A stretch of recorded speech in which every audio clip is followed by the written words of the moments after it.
Since I recently did a video about my digital equipment, I figured I'd do another one about my 4x5 equipment. Now, I've been shooting 4x5 for quite a few years, but it's only been in the last 2 or 3 that I've kind of rediscovered the joys of shooting large format film. Now you may be wondering, why in the world would anybody want to use a camera like this in the digital age? Well, for me the answer is simple. I like how a view camera forces me to slow down and consider my compositions. When you use a view camera, everything's a lot more complicated. It's big, it's bulky, and when you look at the image on the ground glass, everything is upside down and backwards. But this forces you to slow down because you're looking at it in graphic terms. All of a sudden, you're not just taking a snapshot, you're making art. And I've always felt that these kind of cameras are more akin to a painting rather than taking a photograph. One of the unique things about view cameras is that because of these articulating bellows, they offer ways to move the lens around to achieve different kinds of perspective control. Now there are different kinds of view cameras, but the two that I use are called field cameras, and they're placed somewhere in between the more rugged and compact press camera and the more versatile but yet heavy rail cameras. Now the field cameras have this flatbed design and they fold up, so they're very compact, but yet they still have a lot of movements. Now my main 4x5 camera is this one. This is a Toyo 45AX. Toyos were one of the most rugged and proven field cameras in existence. Everything on them has been thought out very well, and all the controls and movements are smooth and precise. It also includes an international Graflock back, which means it can accept an array of accessory backs and holders.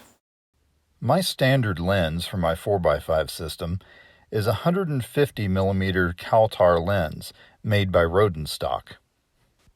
In 35mm terms, this lens is approximately the equivalent of about a 40 or 45mm.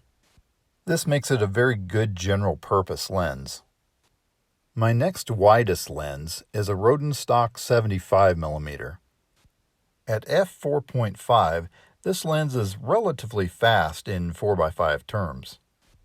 The speed of a lens becomes very important in large format because you're focusing upside down and backwards under a dark cloth, and it's really hard to see on the ground glass. The faster lenses produce a brighter image on the ground glass, therefore making it easier to focus by. I love the perspective of this lens because it's equivalent to a 24mm lens in 35mm terms. My absolute widest lens for 4x5 is a 65mm Kaltar lens made by Schneider. It's a slow lens at f8, but this means that it's very compact and lightweight. This lens has the equivalent of about a 20mm lens on a 35mm camera. When I still want to shoot 4x5, but I want to go really lightweight and compact, that's when I turn to my other camera, my Zone 6 Tachihara. Zone 6 was a company created by famed photographer Fred Picker. In the early days of the company, between 1978 and 1980, the cameras were actually manufactured by a Japanese camera manufacturer called Tachihara. They made their lightweight wooden field cameras out of 300 to 500-year-old cherry wood. Fred Picker made some modifications to these cameras and then rebranded them as Zone 6. Even though the camera's hardware is not as smooth as the Toyo, it still weighs in at under 4 pounds, and that's pretty good for a 4x5. I only use one lens with this camera, and that's this Kaltar 135mm 5.6. It provides a very pleasing medium wide-angle focal length that's good for a broad variety of situations. The dark cloth I use is pretty basic.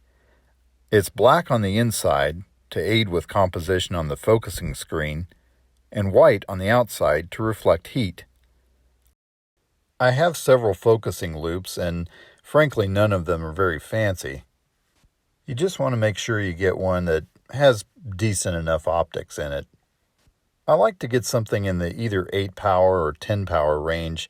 That way you can use it both for looking at the ground glass and for evaluating your transparencies later on the light table. As for metering, I like to use a Pentax digital spot meter. These meters are long discontinued, but they're very accurate, and it's really nice to have one on hand. Now you can use a light meter in a camera, and that's fine, it does work, but it's just that much more weight. These little digital light meters are very lightweight and easy to carry. What's more, the Pentax light meters have always been rated as some of the top, most accurate meters ever made. One of the main accessories I have attached to every lens is a mechanical cable release. I find cable releases almost invaluable for making sure that the vibration is cut to a minimum in your images. For most of my digital work, I like to use a ball head, but for 4x5 photography I like to use a 3-way pan tilt head. These are much better for precise movement on different axes. I can move one axis without having to move the other. I can tilt, I can kind of level it out by using this one, I can pan with this one. So it's really nice in that way, and that's why I prefer this kind of head for 4x5 landscape photography. Occasionally, I'll use my Wista 6x9 centimeter roll film holder. Using 120 roll film is much more economical and convenient than using sheet film. What's more, it adds a little bit of a crop factor to the image, therefore it kind of expands the range of lenses that you already own. A very important filter that I like to use is a polarizer. Polarizers are used to deepen the colors and contrast of the sky and to remove glare from shiny objects such as water surfaces or wet vegetation. Before in-camera white balance or post-processing, color temperature corrections were made by using film designed for specific lighting conditions or by the use of filters. I still like to keep an 81B warming filter around for warming up scenes that are in light that has a cool color cast, bringing it back to a more neutral tone. When I need to hold back the exposure on only part of the frame, I have a graduated neutral density filter. This 100mm rectangular filter fits into a special holder and can be positioned in front of the lens to cut the light in a specific side of the image. This is very useful in cutting the light in the sky while retaining the correct exposure in the foreground.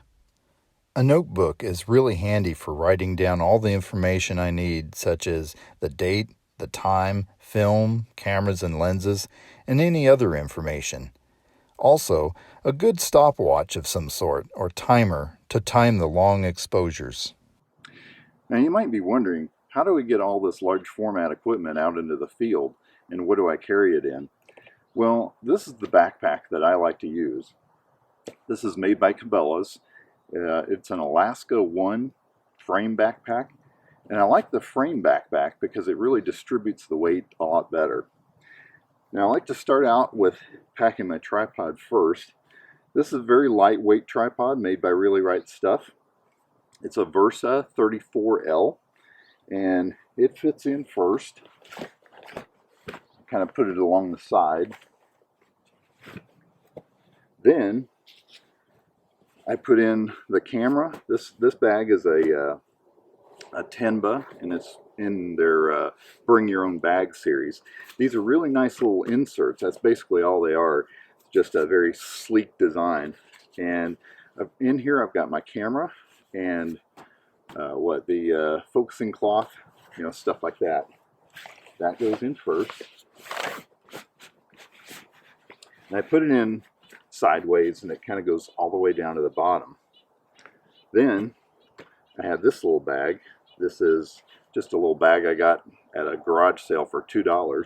This has all my lenses, and accessories and stuff like that. That goes in there. That goes in next. On top of that, then I have my, actually next I put in my tripod head. This separates. It's got a little quick release plate to it, so I can just take the whole head off. I put that in here like this. Then I have my little bag that's holding my film holders are all in here. That's usually enough for the day, about 6 of them or so. That goes on top. Then I have a small bag for my video kit, since usually I'm doing videos along with me. And that kind of goes on top of that. Drawstring. This rain flap kind of goes over top.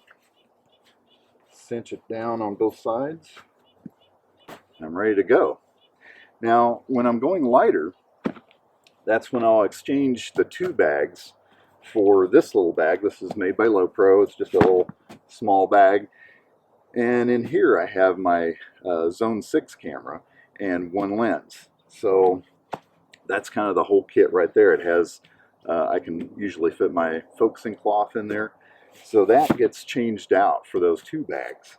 So it gives me a little bit more room in here to carry, extra stuff like more food or water or whatever. Now it also has two side pockets here that I can carry a lot of food and water for the day and stuff like that. But this I've found has been a pretty good setup and works pretty well for me.